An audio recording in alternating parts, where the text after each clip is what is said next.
Estimados estudiantes, bienvenidos a la clase 10 de la asignatura de Lengua y Literatura.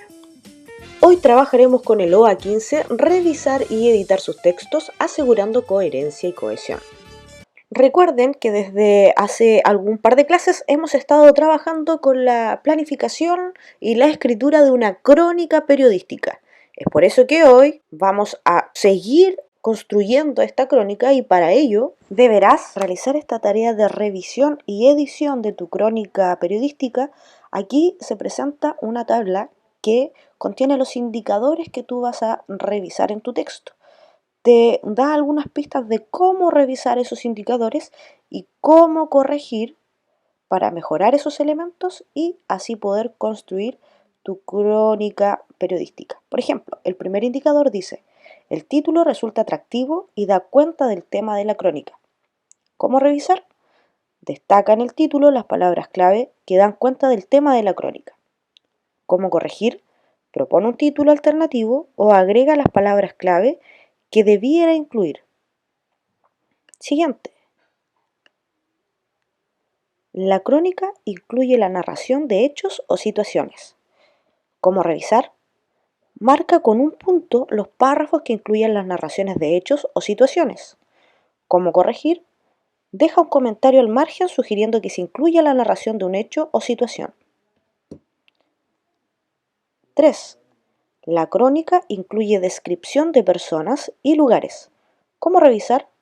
Marca con una línea los párrafos que incluyan descripciones. ¿Cómo corregir? Deja un comentario al margen sugiriendo que se incluya la descripción de una persona o lugar. Siguiente. La crónica presenta los hechos relatados en orden cronológico. ¿Cómo revisar? Subraya los acontecimientos relatados y evalúa si se sigue un orden cronológico. ¿Cómo corregir? Destaca los hechos presentados y numéralos en el orden en que debieran aparecer.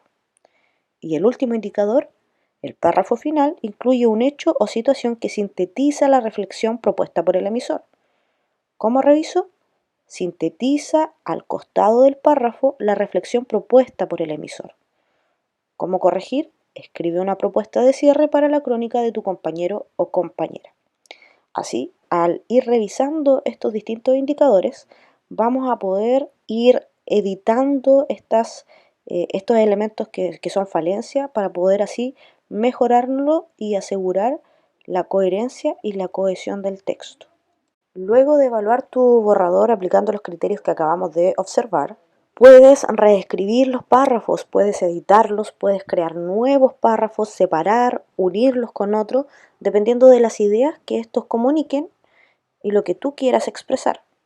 Además, puedes agregar marcadores discursivos que te van a permitir ordenar los hechos o situaciones que relatas, o bien que te den paso para incluir comentarios o apuntes que se alejan parcialmente del hilo conductor del tema que se trata. Para eso te puedes basar en la siguiente tabla.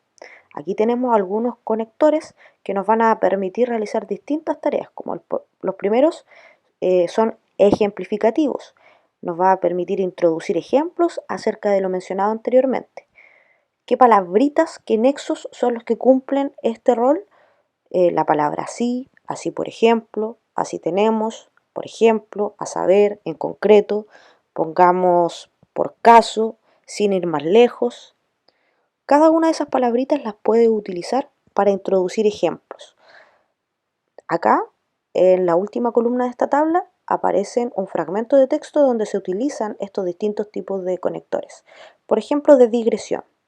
¿Cuál es el propósito de estas palabritas? Introducir enunciados que se alejan o se relacionan distantemente con el tema tratado, como por ejemplo las palabras a propósito, a todo esto, dicho sea de paso, entre paréntesis, por cierto.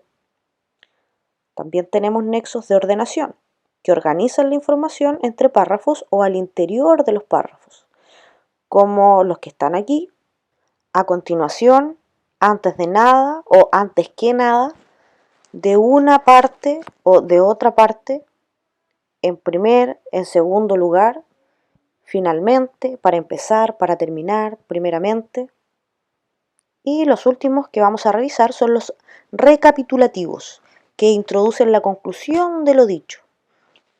Algunos de estos nexos que permiten recapitular son los que aparecen ahí. A fin de cuentas, al fin y al cabo, en conclusión, en fin, en resumen, en resumidas cuentas, en síntesis, en suma, en una palabra, resumiendo. Ustedes entonces van a revisar cada uno de sus párrafos y van a intentar utilizar de manera consciente estas palabritas para poder ir uniendo sus ideas, para otorgarle cohesión a su texto, ¿cierto? A través de esta unión de ideas y así poder darle sentido total a lo que quieren expresar. Eso quiere decir que su texto va a llegar a ser coherente para el lector. Bien, muchachos, a ponerle todo el empeño entonces a la revisión y a la reescritura, a la edición de sus crónicas periodísticas. Cualquier duda o consulta la pueden hacer a través del WhatsApp desde las 8 de la mañana hasta las 4:30 de la tarde. Que estén muy bien, un abrazo virtual, adiósito.